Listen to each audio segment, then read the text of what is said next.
Welcome back to our YouTube channel, ladies and gentlemen. Kenya is grappling with economic challenges under the Kenya Kwanza regime, courtesy of the failed promises.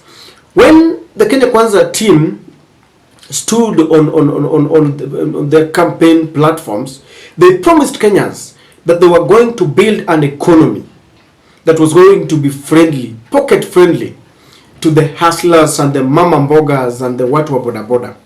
Today life has become miserable.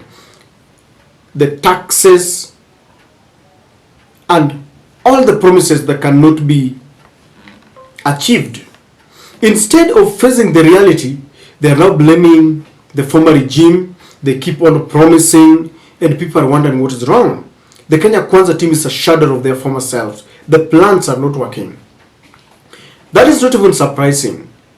The shocking details of the people who are on the front line to fight for economic and political justice, now pocketed by the government, and they have been silenced. Some of them are openly supporting impunity. If you have followed very closely ever since William Ruto came to power, there were certain institutions that sided with him, but they are now making a U-turn because they have just realized that William Ruto and the entire Kenya Kwanza team are dishonest. The only people we remain with now are people like Okia Omutata, they have really fought nail and tooth whenever there is an impunity going on in the country. The Law Society of Kenya, certain religious community, save for the M-Pesa bishops who depend on tokens that come from William Samoei Ruto. Now, one person who has been trending for the better part of the day is a man who was at the front line fighting for economic justice. He was not fighting as a matter of choice, but this is a person who is being maintained by taxpayers' money, heading an institution that should be at the forefront to fight for Kenyans. I'm talking about none other than Brother Francis Atwoli himself, the Secretary General of the Central Organization of Trade Unions. Trade unions were very vibrant sometimes back, when they could confront governments and tell the governments in their face that you're going wrong. And when push came to shove, they rally the workers and they go to the streets so that their demands were met. And for sometimes, Francis Atwoli followed suit. But today, I don't know what has become of Francis Atwoli himself. He was with the opposition in the last general election. But then when he realized that things did not go the way he expected, he took a complete paradigm shift, he made a U-turn, and he joined the government. Now what has followed is that Francis Atwoli is really supporting blatant impunity. Today, Francis Atwoli made a certain speech that has gone viral, telling people that they should give William Ruto time to fix this economy. But when it comes to our continent, that is why I still repeat, and I insist, we must accept the way we are. I can hardly go outside there and stand on a podium and start blaming African governments. Because this is the nature of an African. Even currently, people are crying, oh, the cost of living, oh, things have gone up. What have you? We voted for this government and we didn't. But better William Samoei Ruto, he was clear when he was campaigning. He told you, wewe mama mboga, wewe mtu wa boda boda, everybody. This government we will build with you. Hii serikali tutajenga na wewe. Sasa ukiambiwa leta mbao, leta jembe, leta vitu tujenge hiyo serikali. Unarudi nyuma ukiwa mdiwa unaanza kusema habere kari for bare no nyoleze min rais hanlan Ruto una hamere ariene challenge no for hope kura humanyir hana kwa hope Raila Odinga. You guys are complaining like that. Say we didn't know. Kumbe this is what we were, and he was clear in his mind. This is the truth. And we must accept for him to implement his government. Because there are some situations that you cannot change. For either 5 years or 10 years. There are situations that you cannot change. Constitutionally, you can't change. If you go the other way around, that is not what we stand for. We stand for democracy and freedom, as it is amongst the 6 canons in journalism. What do you make out of that speech? Some were saying that he is mocking this regime. Others feel that he is mocking the downtrodden, the workers that pay him hugely, maintains his office, maintain his cars, that he was mocking them. And some of them were hoodwinked and they swallowed the lies. Now, ladies and gentlemen, you know, I said Francis Atwoli is not supposed to be fighting for the economic rights of the people as a matter of choice. He is being paid to champion for the rights of the workers. At this moment, the cost of living has really gone up. And the people who are suffering are the Kenyan workers. The Kenyan workers who are being deducted money every month to maintain those big offices, the trade unions that collectively, you know, converge together to form the central organization, the COTU itself, whose Secretary General is Francis Atwoli. And so it does not have any choice. For him to go on the same bed with this regime and start supporting impunity, telling us that Afadhali Ruto is a slap on our face. And I think this man should be voted out.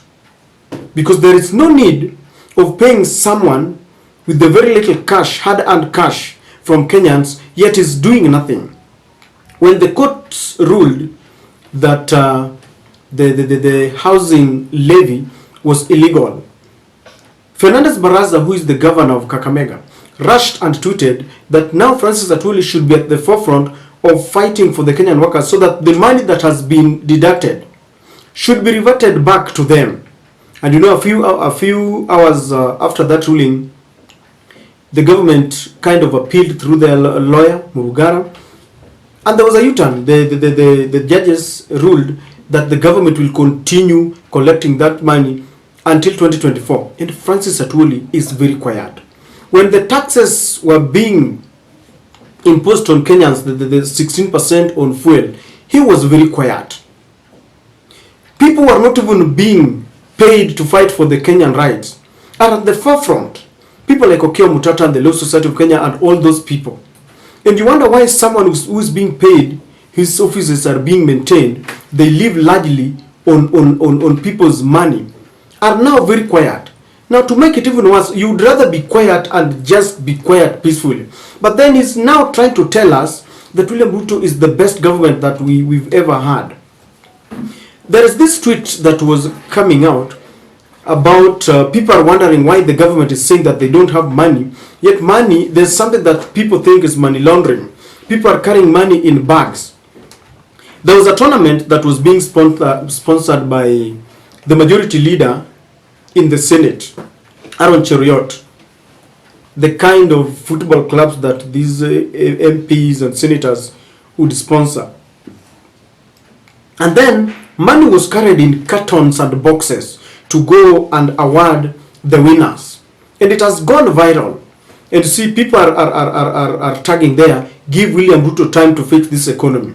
When they give William Ruto time, a lot of money is seen in people's pockets. Yet the common mwananchi does not have any money. Recently, the Nandi senator himself told us how some of these government officials are very corrupt. Raila and Okia Omutata revealed to us that they even signed deals to enrich themselves.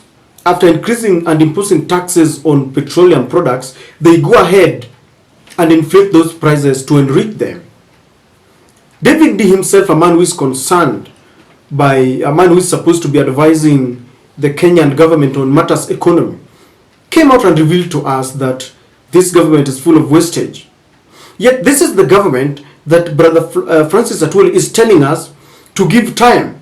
When you give them time, a lot of taxes. You give them time, we have bureaucracy. You give them time, corruption. You know, you wonder, how much more time should we give a government that does not show any signs and symptoms of improving the economy?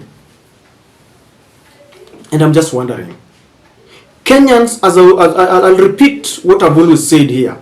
We keep on ignoring the red alerts. Another red alert is this one of Francis Atwoli. I wonder what he's still doing in office. Kenyans, the Kenyan workers whose cash is being, deducted to pay such people, should demonstrate so that they can be kicked out of office. Because we live in a society where the leaders that we elect slap us on our face and they do whatever they want.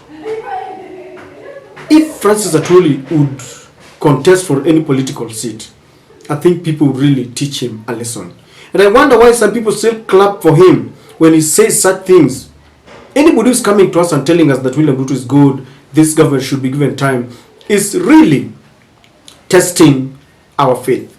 And I want to salute those who are trying to fight for economic justice, political justice, social justice. People like Boniface Mwangi and the likes of the activists.